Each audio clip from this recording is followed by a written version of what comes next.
খুব বেশি বিপদে আছেন, দেয়ালে পিঠ থেকে গেছে, পৃথিবীতে কোনো মানুষের কাছ থেকে সহায়তা পাওয়ার আশা ছেড়ে দিয়েছেন, অসুবিধা নাই।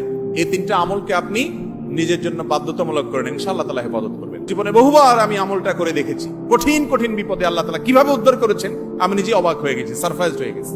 নবী করিম সাল্লাল্লাহু আলাইহি ওয়াসাল্লাম বলেছেন, তার যে কোনো বিপদ থেকে বের হওয়ার জন্য আল্লাহ তাআলা নিজে পথ দেখায় দেন। এমন ভাবে পথ দেখাবেন সে কল্পনাও করবে না। বহুবার আমল করে দেখেছি আমি, হাতে হাতে পেয়েছি আলহামদুলিল্লাহ। কোন বিপদে পড়লে দোয়া ইউনুস খতম করে দোয়া করা যাবে কিনা? দোয়া ইউনুস এটা যে কোনো বিপদে পড়াটা হাদিস এবং কোরআন উভয়টি দ্বারা প্রমাণিত। কোরআনে কারীমে আল্লাহ রাব্বুল আলামিন বলেছেন, ওয়া কাযালিকা নুনজিল মুমিনিন।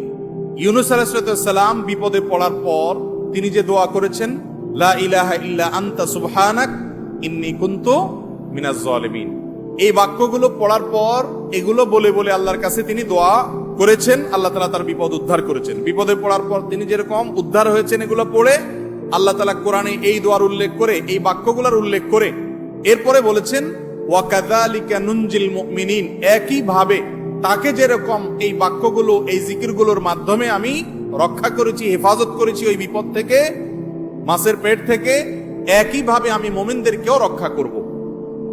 নবী করিম সাল্লাল্লাহু আলাইহি সাল্লাম বলেছেন যে ইউনুস ইবনে মাত্তা তিনি যে এই বাক্যগুলো দিয়ে আল্লাহর কাছে বিপদ থেকে উদ্ধারের পথ খুঁজে পেয়েছেন, সেগুলো তোমরা পড়বে তোমাদের বিপদে আপদে। এজন্য বিপদ আপদ, বিশেষ করে কঠিন বিপদে আপনি যদি পড়ে যান তাহলে মুক্তি লাভের জন্য দোয়া ইউনুস বেশি বেশি পড়বেন।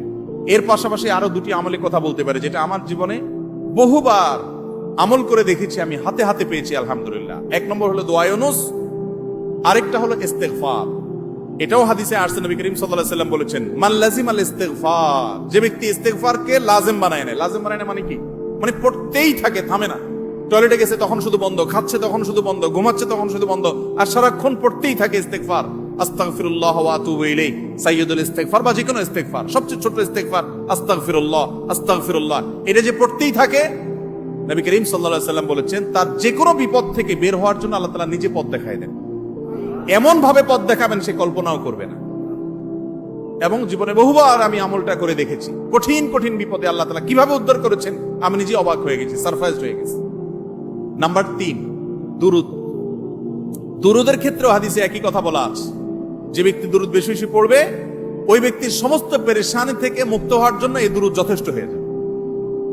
তাহলে 3টা আমলের কথা বললাম, দোয়া ইউনুস, লা ইলাহা ইল্লা আনতা সুবহানাকা ইন্নী কুনতু মিনাজ জালিমিন, আরেকটা হলো ইস্তেগফার বেশি বেশি, আরেকটা হলো দুরুদ।